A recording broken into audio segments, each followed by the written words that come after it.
Today is Wednesday, June 23rd. We'll explain a recent increase in violent crime and how the White House plans to address it. Also, it looks like the U.S. will miss that 4th of July vaccine goal, just as a new variant threatens progress in the COVID-19 fight. Plus, another state made marijuana legal, American airports are getting a boost, and the Free Britney movement heads to court, with Britney Spears getting ready to testify.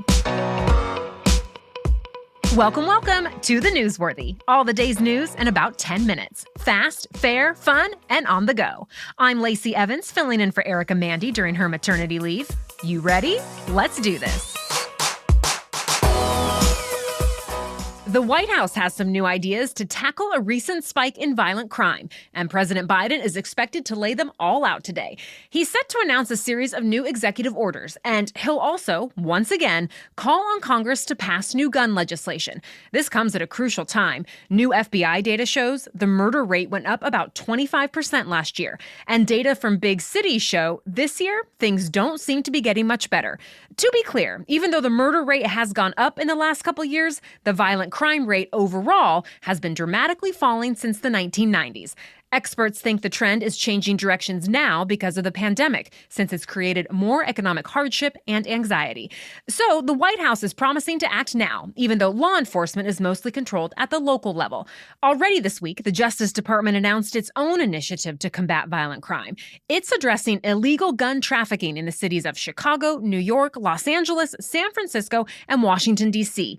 This is similar to an effort President Trump announced last year. You may remember, back then, investigators were sent to 9 cities with rising crime, and they were focused on arresting violent criminals. Meanwhile, there's been a broad conversation about police reform. In the last few months, the Justice Department has launched civil rights investigations into the Louisville, Kentucky, and Minneapolis, Minnesota police departments. Some police unions and officers have said that extra scrutiny is complicating efforts to fight violent crime. However, White House officials say the federal oversight actually helps to build trust in law enforcement, and that combating crime and reforming police don't have to be at odds with each other. To be continued. Another issue has Democrats and Republicans totally split in Washington. For months now, Democrats have been pushing what's been called the most ambitious voting rights bill in a generation. And yesterday, that bill faced a major setback in the Senate. Every Democrat voted yes, but every Republican voted no. And Democrats needed some Republican votes to move forward. So for now, the bill looks to be dead, even though President Biden is promising, quote, "This fight is far from over." The bill would have expanded early voting and mail-in voting, let people register to vote on the same day as elections, and a lot more. Democrats say these kinds of changes are necessary to make sure all Americans have a chance to vote and get their voices heard. However, Republicans argued it should be up to individual states, not the federal government, to make those kinds of laws. And many Republican-led states have passed bills this year to tighten, not expand, voting laws in the name of making elections more secure. It's not clear exactly what Democrats plan to do next, but some say they'll consider making changes to the bill to try to convince more Republicans to sign on. The Delta variant of COVID-19 is becoming more widespread in the U.S. It now accounts for more than 20% of the nation's new cases. That's up from 10% just about 2 weeks ago. And now, the White House's chief medical advisor is calling Delta the greatest threat to the nation's efforts to beat COVID-19 for good. Dr. Anthony Fauci also reminded people the variant is unquestionably more contagious than previous strains of the virus. And he says it seems to lead to more severe symptoms, although more research is needed to confirm that part. Once again, Fauci encouraged more Americans to get their COVID-19 shots. He mentioned that almost everyone who's dying from the coronavirus now is unvaccinated. On that note, the White House says it looks like the U.S. isn't going to reach President Biden's latest vaccine goal. Remember, he was hoping to get 70% of adults at least partially vaccinated by July 4th. Well, now, since vaccination rates have been lagging, the White House says it will need a few more weeks. And in the meantime, it's doing a lot of outreach, especially geared toward young people. Dr. Fauci has been doing Q&As on TikTok, and advertisements have been introduced on video game platforms.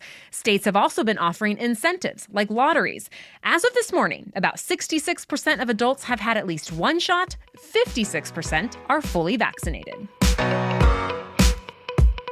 One of the 7 wonders of the natural world might be in jeopardy. At least that's according to the United Nations.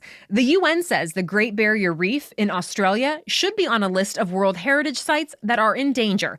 It's the world's largest coral reef, and it's the only living thing on Earth that can be seen from space. But the UN says the long-term outlook for the site has gone from poor to very poor in the past few years. And it's calling on Australia to take immediate actions to slow down the impacts of climate change. However, the Australian government disagrees. Officials say the reef still has pristine beauty and that it's the best managed reef in the world, despite climate change. If the Great Barrier Reef is officially added to the endangered list, it could lose its status as a World Heritage Site, and that could impact tourism and Australia's economy. A final decision will be made next month. More news is coming up, but first, a quick break for our sponsor. Here's your main host, Erica Mandy, to talk about BetterHelp. Sometimes we need a little assistance figuring out what could be holding us back in life. Well, BetterHelp is a great way to connect with a professional counselor in a secure and private online environment to figure it out, and most importantly, live our best life. And because BetterHelp is all online, you can get a little help on your own time and at your own pace. Everything you share is confidential, and you choose whether you talk with your counselor through text, phone, video, or all of the above. BetterHelp will assess your needs and match you with a counselor they think is a great fit. If you're not happy with your counselor for any reason, request a new one. No big deal and no extra charge. It's a convenient and affordable option available for clients worldwide. I want you to start living a happier life today. And as a listener, you'll get 10% off your first month by visiting betterhelp.com/newsworthy. Join more than 1 million people who have taken charge of their mental health. Go to BetterHelp, H-E-L-P, betterhelp.com/newsworthy. Connecticut is the latest state to legalize recreational marijuana. Governor Ned Lamont signed the bill into law yesterday. It says people 21 and older will be allowed to have up to 5 ounces of weed in their homes or vehicles. But on the road, it needs to be locked in the trunk or glove box. The law also erases some marijuana-related offenses. Right away, the state is clearing the criminal records for thousands of people who were convicted of having marijuana between 2000 and 2015. Connecticut's new law takes effect July 1st, and commercial sales will start there next year. By the way, Vox reports about 44% of the U.S. population now lives in an area where marijuana is legal for recreational use, but it's still illegal on the federal level.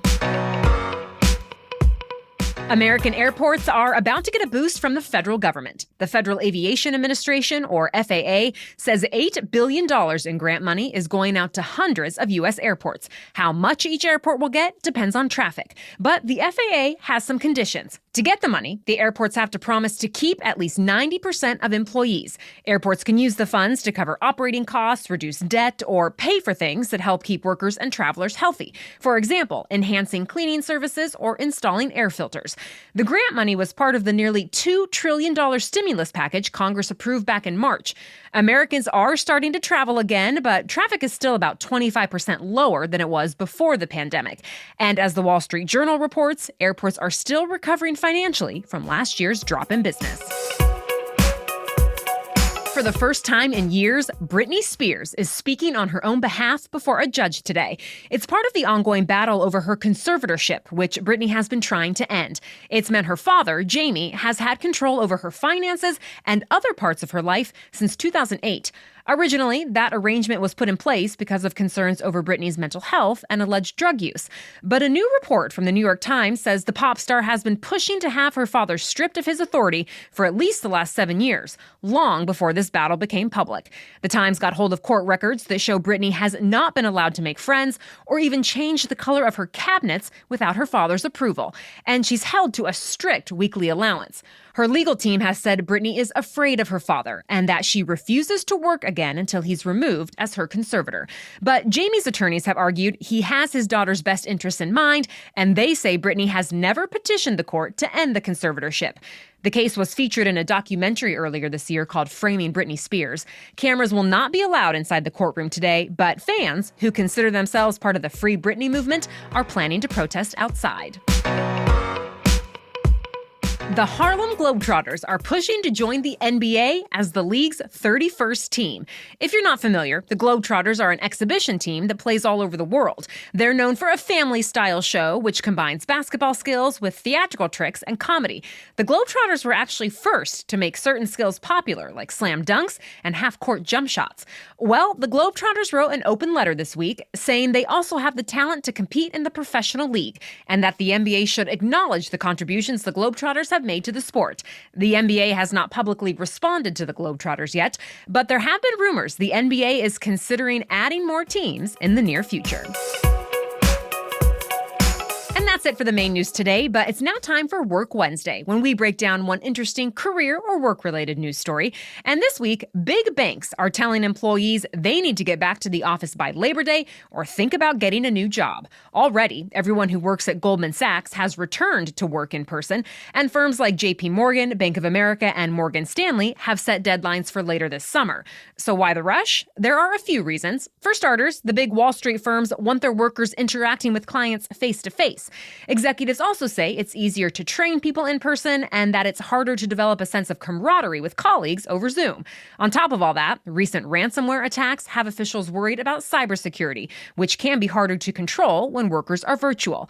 But CNN points out Wall Street firms could also risk losing top talent by forcing them back to their office towers. Surveys show most American workers say they prefer to keep a hybrid work schedule. And there's plenty of options for people who want that kind of job. Major tech companies like Google, Hulu, and Facebook have said more flexible schedules are here to stay, at least for a while. Thank you for listening today. We'll catch you up on more news to know tomorrow. Until then, have a great day.